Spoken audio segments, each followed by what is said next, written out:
turun kembali ke konstituennya untuk mengkampanyekan visi misi dan kekuatan dari pasangan Ridho, kira-kira begitu.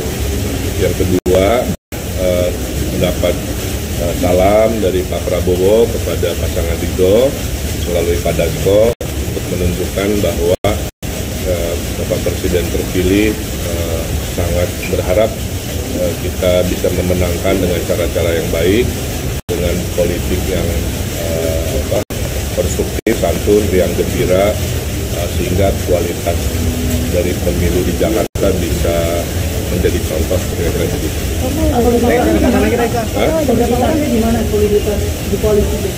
Solidaritasnya kan makin baik. Rapat-rapat seperti ini kan mengerucut pada sudah level teknis, Mas, kayak gitu ya. Sudah bukan lagi ngomongin ayo kompak, tapi sudah pembagian tugas, maaf ya. Partai A tugasnya apa di mana, sampai partai nomor sekian itu tugasnya sama. Jadi tidak ada duplikasi. Misalkan yang satu kampanye melalui tema kesehatan oleh partai A, yang satu kampanye lewat tema pendidikan atau tema keumatan oleh partai nomor sekian. Jadi kayak sepak bola lah, ada posisi di tengah, di belakang, di depan, sehingga tidak ada duplikasi. Nah,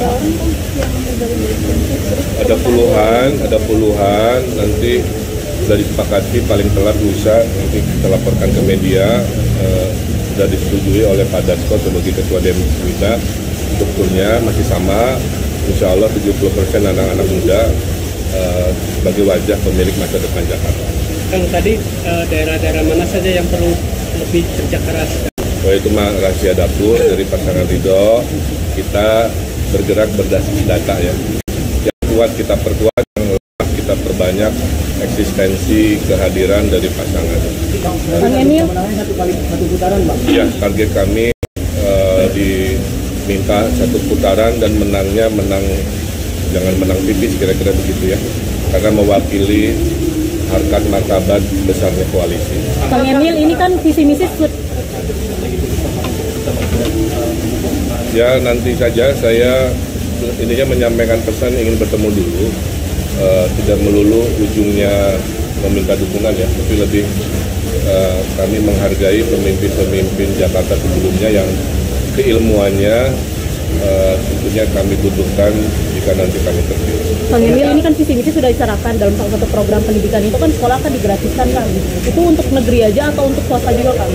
Sebenarnya program itu memperkuat yang sedang disiapkan di 2025. Jadi buat keluarga prasejahtera itu gratis tidak hanya di negeri, tapi juga di swasta. Tapi swastanya swasta yang masuk dalam jangkauan dari Pemprov DKI. Artinya untuk keluarga prasejahtera aja ya, Kang ya? Ya. Bang Erka, salah satu tujuan Pak Prabowo kan mengenai tanggul raksasa di Jakarta, sedangkan beberapa gubernur sampai saat ini belum bisa mengatasi hal tersebut. Bagaimana Kang Erka meyakini Pak Prabowo bisa mengatasi itu, Pak, pembangunannya? Di Jakarta itu kan ada dua kegiatan ya, kegiatan yang dilakukan oleh Pemprov DKI, anggaran DKI, dan ada kegiatan yang dibiayai oleh pusat. Nah, Giant Seawall itu adalah proyek pusat yang selama ini beberapa gubernur belum bisa karena kan prioritas dari presidennya mungkin berbeda. Kalau yang Pak Prabowo sudah menyatakan penanganan banjir Laut Utara dari Jakarta sampai Surabaya ini akan jadi prioritas. Dan itu akan dimulai tahap satunya tentu di Jakarta di era Pak Prabowo 5 tahun ke depan. Oke, terakhirnya. Agak, ini kan lagi koordinasi dengan teman-teman dari DPRD, dari DPRD kemarin untuk PJ gubernur baru, yang semuanya kompak sudah mencoba terregulasi. Apakah ini merupakan bagian dari untuk pemenangan Bapak?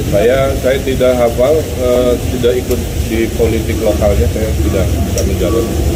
Saya cuma baca berita juga yang saya tahu Pak Heru tidak diusulkan oleh DPRD. Tapi mungkin dari pintu usulan kementerian, karena yang saya tahu ya, usulan PJ itu bisa dari bawah dan bisa dari pusat.